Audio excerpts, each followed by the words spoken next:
Assalamualaikum warahmatullahi wabarakatuh. Selamat siang, salam sejahtera untuk kita semua. Yang terhormat Profesor Dr. Nurwati SE MSI, yang kami hormati rekan-rekan pasca sarjana ilmu manajemen yang sama berbahagia. Alhamdulillah, puji dan syukur senantiasa kita panjatkan kepada Allah Subhanahu wa taala oleh karena limpahan rahmat dan karunia-Nya, sehingga pada siang hari ini kami mendapat kesempatan untuk mempresentasikan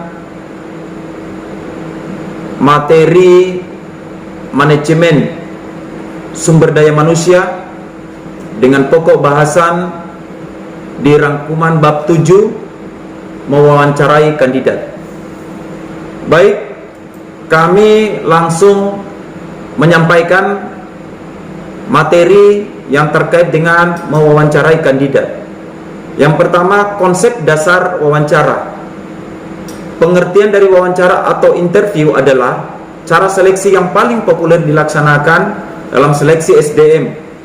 Wawancara akan memberikan kesempatan kepada manajemen sumber daya manusia untuk mengamati penampilan seseorang pelamar yang tidak termuat dalam surat-surat lamaran. Kemudian metode wawancara juga berfungsi untuk menolak lamaran yang kesehatannya baik-baik dalam tes namun tidak cocok dalam organisasi. Itu tadi adalah pengertian dari wawancara atau interview.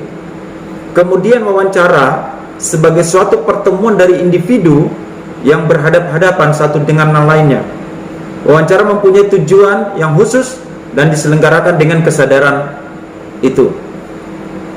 Kemudian efektivitas dari wawancara.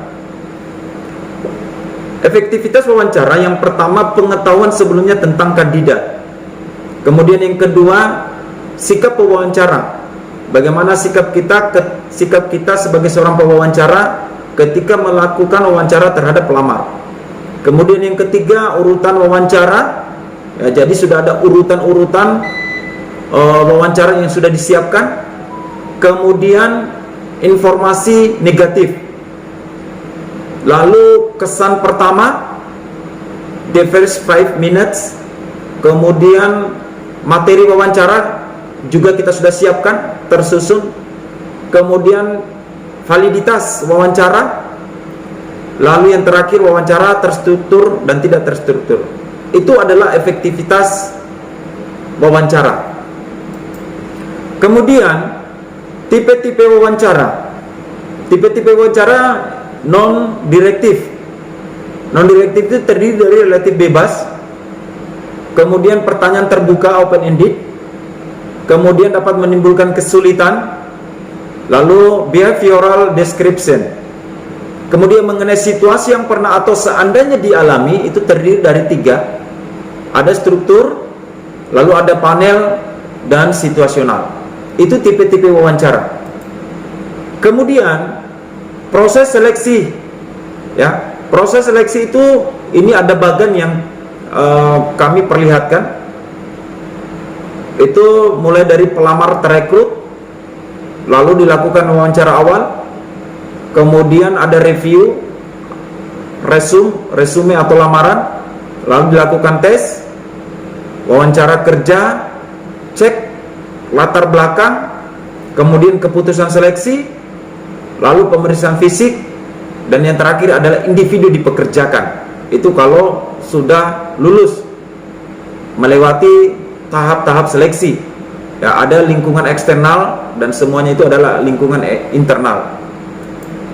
Kemudian kami jelaskan dari proses rekrutmen wawancara. Wawancara awal. Wawancara awal itu yang pertama, mengeliminasi pelamar yang tidak memenuhi persyaratan. Misalnya harus S1 elektro. Jadi kalau tidak sesuai dengan yang diinginkan oleh institusi, maka dia tidak akan bisa lolos dari tes wawancara tersebut. Kemudian yang kedua, cara wawancara melakukan atau menerima telepon dengan direkam, ya. Itu wawancara awal. Kemudian review lamaran dan resume. Yang pertama, untuk memeriksa kecocokan individu dengan posisi kelengkapan data. Jadi bisa kita mencocokkan data dia, kita langsung bisa melihat pelamar secara individu.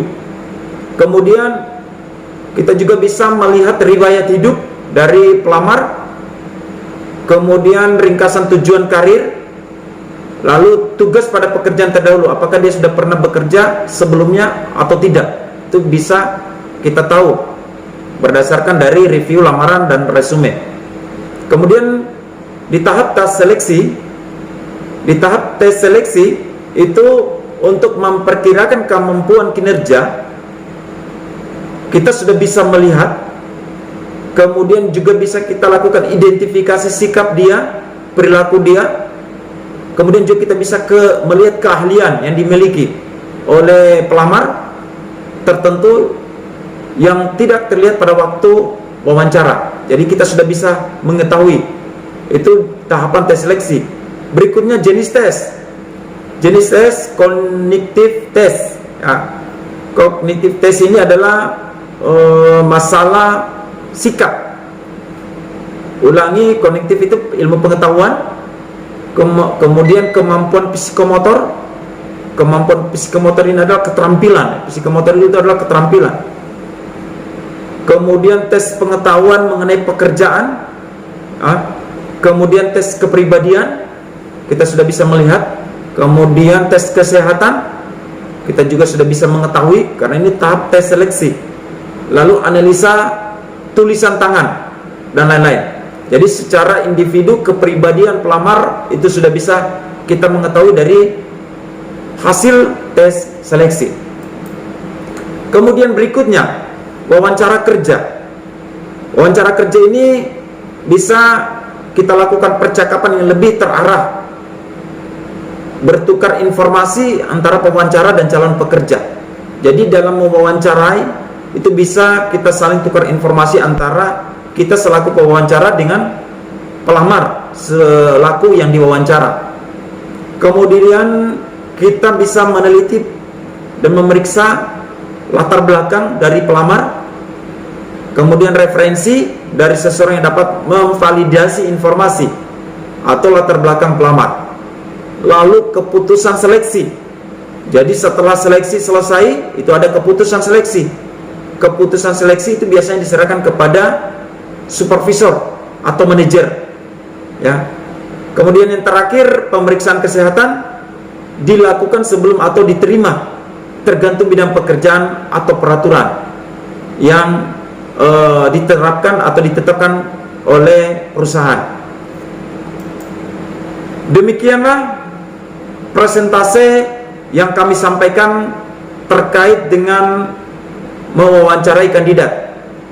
Olehnya itu, di dalam presentasi yang kami lakukan masih banyak kesalahan dan kekurangan, sehingga kami mohon kepada Ibu Profesor untuk dapat memberikan saran, kritik dan masukan kepada kami untuk kami jadikan referensi dan perbaikan di tugas-tugas berikutnya. Demikian, terima kasih. Assalamualaikum warahmatullahi wabarakatuh.